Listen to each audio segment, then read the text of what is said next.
UI 어플리케이션이라고 하는 걸 운영체제가 불러주면 내 앱이 시작되는데 그 시작 지점에 있는 첫 번째 불리는 함수는 UI 뷰 컨트롤러가 될 겁니다. 왜냐면 내가 만든 첫 번째 화면에 대해서 구성 요소를 갖추는 과정이 컨트롤 로직을 통해서 화면을 구성화되니까 가장 중요한 포인트고요. 모든 iOS 앱은 최소 하나 이상의 뷰 컨트롤러가 구성됩니다. 스위프트 UI도 디버깅 해보면 호스팅 뷰 컨트롤러라고 하는 컨트롤러 위에도 돌아가요. 그 컨트롤러가 화면을 구성하는 데서는 필수적이에요. 그래서 U 컨트롤러가 무슨 일을 하냐? 기본적으로 뷰를 만들어내고 화면에 그렸다가 지웠다가 그리고 그 뷰에서 주는 정보, 사용자 입력 정보를 쓰고 쓴 정보가 잘못됐으면 사용자한테 알려주고 그리고 거기서 페이지 이동을 요청하면 다른 뷰 컨트롤러를 불러주는 것까지 결국 관리자 같은 거예요. 뷰 컨트롤러가 관리자고 컨트롤러가 그런 전반적인 로직을 담당하다 보니까 계속 만들고 유지 보수를 하다 보면 어떻게 돼요? 컨트롤러 로직만 비대해져요. 왜냐면 이럴 땐 이렇게 하고 저럴 땐 저렇게 하고 고객이 사용자가 이런 요청을 해서 기능을 추가하면 컨트롤러의 기능이 추가되고 계속 컨트롤러 기능들이 계속 늘어나니까 컨트롤러가 비대해지는 문제가 있다. 요 부분을 잘 알고 계시고 그래서 컨트롤러 로직을 일부 떼서 뷰 모델을 만드는 거고 뷰를 그리기 위한 코드만 그 컨트롤러에서 빼도 컨트롤러가 좀 라이트해지니까 그래서 그런 방식으로 발전하는 게 MVVM 패턴. 그리고 컨트롤러는 양방향 통신을 하는데 뷰에 쓰기도 하고 뷰가 알려주기도 하는데 그냥 뷰에 일방적으로 쓰기만 하는 패턴은 로직에서 프레젠터라고 하는 게 그 뷰 모델하고 비슷하거든요. 그러니까 결국 부르기 나름이기는 한데 화면을 구성하는 조금 더 수동적인 친구 컨트롤 로직을 좀 분리하기도 합니다. 그래서 MVP라고 하는 패턴도 있어요. 내가 그릴 수 있는 내 맘대로 하는 화면 객체, 화면 프로퍼티 하나를 가지고 있어요. 거기에 다 뿌려내면 iOS 운영체제가 알아서 그려준다고 생각하시면 돼요. 이런 관계를 가지고 있다. 종속관계인 거죠. 뷰 컨트롤러에는 뷰 하나를 가지고 있는 거예요. 그래서 그의 레이아웃과 서브뷰로 뷰를 구성하고요. 그 다음에 생명주기 화면에 로딩됐다, 나올 거다, 사라질 거다, 사라졌다 이런 화면의 흐름에 따라서 메서드들이 만들어져 있고 그거는 운영체제가 불러주는 이벤트거든요. 그걸 컨트롤러에게 위임시켜놨어요. 그러니까 애플은 이걸 잘 객체지향 설계를 잘 해서 우리가 직접 iOS 운영체제에 들어가서 무슨 일을 하는 게 아니라 걔네가 제공해주는 메서드가 불릴 때 수동적으로 그 불릴 때 내가 들어간 코드를 작성하는 거다라고 생각하면 조금 전체적인 그림이 이해가 더 빠르실 거예요. 그래서 지금 보시면 실행되면 불리는 코드가 did 로드예요. 이름부터가 수동적이죠. 로딩 됐다면 did가 중요한 거죠. 뷰가 불렸다면 이제 그려도 돼 하는 걸 그냥 도화지를 열어준 거예요. iOS 앱을 실행시키면 사람 눈에는 안 보이는 타이밍이 있는 거죠. 흰 바탕에 도화지가 하나 열린 거예요. 그 도화지에다가 나는 라벨을 하나 만들어서 그 라벨의 크기를 요거는 오토 레이아웃이 아니죠. 프레임 레이아웃이 쓰일 수 있다고 말씀드렸어요. 크기 X, Y 좌표 앞에서부터 포인트 상단에서부터 100포인트 떨어진 너비 200포인트 높이 50포인트짜리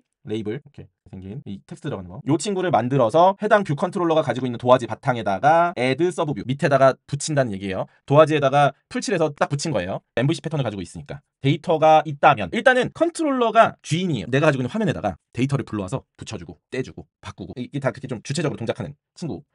그래서 하는 역할이 데이터 관리다. 뭐 이거 우리 계속 빈번하게 얘기했었으니까 어렵지 않게 아실 수 있을 거고. 그래서 여기서 보면 이제 나중에 우리 IB 액션은 나중에 배울 건데 인터페이스 빌더 액션이에요. XML 중에 정의되어 있는 이벤트들을 이렇게 골미 @하고 b 아웃렛 IB 액션 이런 식으로 정의가 됩니다. 요거는 XML에 정의되어 있는 화면 요소 내가 라벨을 하나 만들어서 XML에다 붙여놓은 거예요. 붙여놓은 친구를 코드랑 연동시키는 게 요 IB 아웃렛이라는 매크로 코드가 인터페이스 빌더랑 같이 매칭시켜가지고 화면에 어느 위치가 만들어지는지를 정해놨기 때문에 그래서 내가 화면에 붙이지 않아도 지금 이 네임 라벨이 붙는 거예요.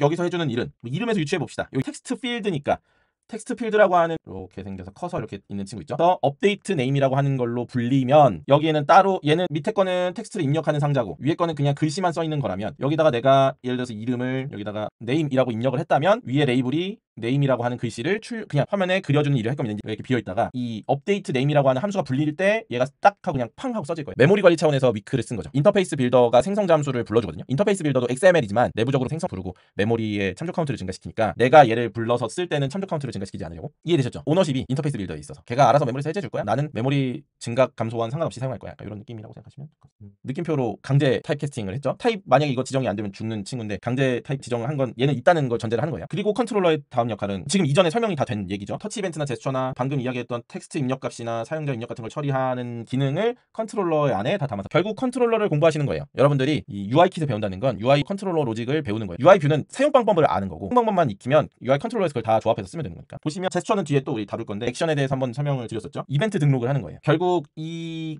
친구는 UI 탭 제스처 레코그나이저라고 하는 객체는 iOS 운영체제가 스크린에 대고 사용자가 화면을 눌렀을 때 발생하는 이벤트를 나한테 알려주는 거예요. 그럼 나한테 알려줬을 때 나는 어떤 코드를 작성한 거예요? 내가 만든 이 컨트롤러가 이걸 처리할 거고 핸들 탭이라고 하는 함수로 처리할 거야 라고 탭이 생겼을 때 이런 걸 만들 거야 라고 내가 정의를 한 다음에 내 뷰에다가 제스처를 붙였어요. 그 얘기는 내가 갖고 있는 뷰에는 터치가 발생하면 핸들 탭이라고 하는 함수가 무조건 불리게 되는 거죠. 이렇게 사용하는 거예요. 약간 수동적인 거예요. 능동적인 게. iOS 앱 개발 자체가 그래요. 애플이 만들어 놓은 메서드를 사용하기만 하면 돼요. 그래서 쉽다고 말씀드리는 거예요. 제 수업에서는 가능하면 최신 코드를 알려드리려고 하고 같은 코드인데 요 방식을 선호하고 앞으로는 요걸 알려드릴 거예요. 후행 클로저예요. 여기서부터 여기까지가 후행 클로저입니다. 그래서 UI 탭 제스처 레코그나이저라고 하는 생성자 함수 중에 다른 생성자 함수가 더 만들어진 거예요. 아까 보셨던 셀렉터 액션을 쓰는 친구가 아니라 타겟 액션을 쓰는 게 아니라 타겟 클로저를 쓰는 생성자 함수가 새로 추가된 거고, 뒤에 오는 이 친구는 이 액션이라고 하는 타입을 가져요. 요게 함수를 쓰면 같은 이 역할을 할 수 있는데 오브젝티브 C 코드를 쓰지 않고 클로저로 함수 호출을 할 수 있게 해줘요. iOS 13보다 더 최신만 쓸 수 있어요. 뷰 컨트롤러는 화면 전환도 관리하는데 다른 뷰 컨트롤러를 불러주는 거예요. 다른 뷰 컨트롤러로 화면을 넘겨주기도 해요. 내비게이션 컨트롤러, 탭바 컨트롤러, 화면이 이렇게 있을 때 이렇게 화면이 이렇게 동작하죠. 우리 여기 내비게이션 바라고 하는 영역이 있고, 다음 뷰가 나오면 백 버튼 나오고 이렇게 화면이 이렇게 오른쪽으로 들어가잖아요. 이렇게 들어가면서 메모리를 이렇게 스택에 쌓아서 계속 뷰들이 들어갈 때마다 이걸 쭉 다 관리해주는 친구가 내비게이션 컨트롤러라고 해요. 얘는 뎁스 있는 여러 개의 뷰 컨트롤러를 관리해주는 친구고요. 탭바 컨트롤러는 얘는 내비게이션 컨트롤러고, 탭바 컨트롤러는 실질적으로 이렇게 있을 때 아래쪽에 이렇게 1, 2, 3 여기에 뷰들이 하나씩 붙어 있는 거죠. 얘네들도 결국 이것도 각각의 함이 모두 뷰 컨트롤러라고 생각하시면 돼요. 화면을 관리하는 건 뷰 컨트롤러. 근데 그러면 그 뷰 컨트롤러를 관리하는 친구들이 두 종류가 있는 거예요. 내비게이션 컨트롤러와 탭바 컨트롤러. 탭바 컨트롤러 위에 내비게이션 컨트롤러를 이렇게 두 개가 공존할 수 있다는 것만 알아도 좋을 거예요. 물론 뭐 뷰만 가지고 할 수도 있지만 일단은 컨트롤러가 있어야 뷰를 그릴 수 있다라고 생각하고 UI킷을 접근하셔야 덜 헷갈릴 거고, 기초가 좀 쌓인 다음에 응용할 수 있는 부분은 나중에 또 하도록 하겠습니다. 그리고 이 UI 뷰 컨트롤러에도 그러니까 아까 이전 시간에 앱의 생명 주기는 not running, inactive, active, background, suspended 이렇게 있다고 말씀드렸는데, 앱 말고 뷰 컨트롤러 하나가 딱 실행된 다음에는 이것도 운영체제가 불러줘요. 내 앱이 딱 실행되면 운영체제가 불러줘요. 내가 만든 컨트롤러를. 그러면 제일 처음 불리는 친구가 디드로드예요. 뷰 컨트롤러가 메모리에 올라왔으니 네가 하고 싶은 일을 이제 시작하면 된다 하는 함수가 하나 있고요. 그리고 그러고 나서 뷰가 이제 내가 메모리에는 올렸는데 화면에 사람들한테 드러나기 직전에 불리는 게 있어요. 그게 뷰 will appear고요. 그리고 did appear가 있는데 아까 이야기한 게 사이에 is appearing이 추가됐어요. 화면을 그리고 있다가 하나 추가됐어요. 그래서 화면을 그릴 거야, 화면을 그렸어, 그리고 화면이 사라질 거야, 사라졌어. 이거를 개발자한테 맡길 수도 있었을 텐데, 원래 MVC 이런 코드 제일 먼저 시작한 거는 윈도우즈에다가 앱을 만드는 일들을 옛날에 많이 했으니까 거기서는 이런 생명주기 관리가 조금 느슨하게 되어 있어요. 그러니까 개발자가 알아서 해야 돼요. 그러니까 앱이 되게 투박해졌거든요. 근데 iOS는 애초에 만들 때부터 정교하게 화면에 출력되는, 되게 디자인을 중시하다 보니까 너 준비되지 않은 화면 사용자한테 보여주지라는 측면도 있는 거예요. 다 화면에 잘 띄워두고 예쁘게 딱 가공된 상태만 사용자한테 보여지게 하고, 내려갈 때도 내가 알려줄 테니까 메모리에서 예쁘게 해제해라 라고 하는 요 생명주기를 정의해놓고 운영체제가 제깍제깍 불러주는 거예요. 연극이라고 생각하면 무대에 장막이 닫힌 상태에서 사람들이 다 배치되는 거고, 장막이 거치게 되는 건데, 그러면 그 장막 안에서 일어나는 일이 너무 답답한 거죠. 최근에는 계속 다이나믹하게 화면이 전환하기도 하는데 무대 변경 그 안에 있는 일들을 가려놨으니 답답한 거예요. 화면이 자연스럽게 배치되는 일들을 보여주고 싶은 사람들을 위해서 중간 과정을 만든 거라는 설명이에요. 이해되셨죠? 예전에는 그 정도의 여유가 없었거든요. 이거가 컴퓨팅 파워가 좋아져서 그래요. 예전에는 화면을 배치하는 게 자원을 쓰기도 힘들었고, 그래서 딱 깔끔하게 갖춰진 다음에 보여주세요 이런 메서드였는데, 최근에는 그럴 필요는 없어졌다. 그래서 여기 이즈 어피어링이 추가됐다. 무튼 중요한 건 운영체제가 불러주는 함수들이에요. 이걸 잘 이용하면 내가 갖고 있는 뷰 컨트롤러가 화면에 잘 나오고 예쁘게 사라지게 할 수 있는 거예요. 어쨌든 화면 입장에서 보면 제일 처음 만나는 코드가 뷰 디드로드가 될 겁니다. 그래서 초기 데이터 로딩하거나 UI 요소를 필요한 애들을 메모리에 상주시키거나 생성자 함수를 쓰거나 이런 것들이 뷰 디드로드에 들어가게 됩니다. 그리고 여기 이제 함수는 이제 그냥 예시로 보여주는 거죠. 뭐 이런 데이터베이스를 초기화하는 함수 같은 걸 호출하는 게 뷰 디드로드에서 일어난다. 그리고 네트워크 매니저도 초기화하는 코드 같은 걸 넣을 수 있다. 이런 것들이고요. 슈퍼 뷰 디드로드라고 하는 함수 호출해줘야 이게 내부적으로 뷰 컨트롤러가 가지고 있는 디드로드 함수들이 클래스에서 동작한다는 얘기는 뷰 컨트롤러로 상속받을 수 있으니까, 상속 관계에 있어서 상위뷰에서 초기화한 코드가 있을 수 있으니까 슈퍼를 꼭 불러줘라 라고 얘기하는 거고요. 먼저 호출해야 돼요. 일반적으로는 그래요. 그리고 뷰 will appear는 말씀드렸던 것처럼 이제 쉽죠? 이 전체적인 흐름은 이해되시죠? 화면이 나타나기 전이니까 여긴 UI 업데이트라고 표현해놨는데 화면에 나가기 전에 쭉 정리해놓는 역할을 하는 함수라고, 메서드라고 생각하시면 돼요. 새로 고침 같은 것들이 여기서 일어나죠. 데이터 새로 고침. 그러니까 화면에 너 제대로 된 거 맞아? 빠진 거 없어? 뭐 캐시는 뭐 이런 것들을 체크하는, 무대 뒤 나가기 직전 이런 거니까 세팅해놓는 역할을 해주고요. 그 다음 뷰 디드 어피어는 이제 다 등장했어. 무대 장막이 거쳤어. 이제부터는 동작을 시작해야 되는 상황인 거죠. 화면을 뭔가 애니메이션이 동작한다 그러면, 그러니까 움직이는 척하는 거죠. 그래서 장면이 뛰어오는 장면이야. 그러면 이렇게 있다가 장막이 거친 다음에 뛰기 시작하는 거잖아요. 그래야지 사람들이, 그러니까 관객이 보는 거잖아. 뛰고 있으면 거치다가 뛰고 있으면 안 되잖아요. 그러니까 딱 거치고 뛰잖아요. 그런 느낌으로 애니메이션 같은 것들, 화면을 구성하는 여러 가지 이제 장치들이 딱 시작되는 시점이 이 시점이 됩니다. 요 디드 어피어에서부터 명확하게 사용자한테 바통이 넘어가는 거죠. 사용자가 거기서 뭘 누르는지, 스크롤을 하는지 뭐 이런 것들을 집계하는 걸 여기서 시작하면 되겠죠. 되는 거고요. 그래서 주의사항은 아까도, 그러니까 오래 걸리는 작업을 여기서 수행하게 해버리면 화면이 정지된 것처럼 돼버리겠죠. 이전에 하면 로딩 화면에 가려서 다 처리된 다음에 화면이 뜰 텐데, 여기서부터 오래 걸리는 작업을 실행하면 사용자를 기다리게 만드는 문제가 생기죠. 사라지는 부분은 디스어피어도 중요해요. 왜냐면 자료를 저장하는 타이밍을 주는 거예요. 운영체제에서. 여기서 데이터를 빠르게 저장시키고 타이머를 중지시키고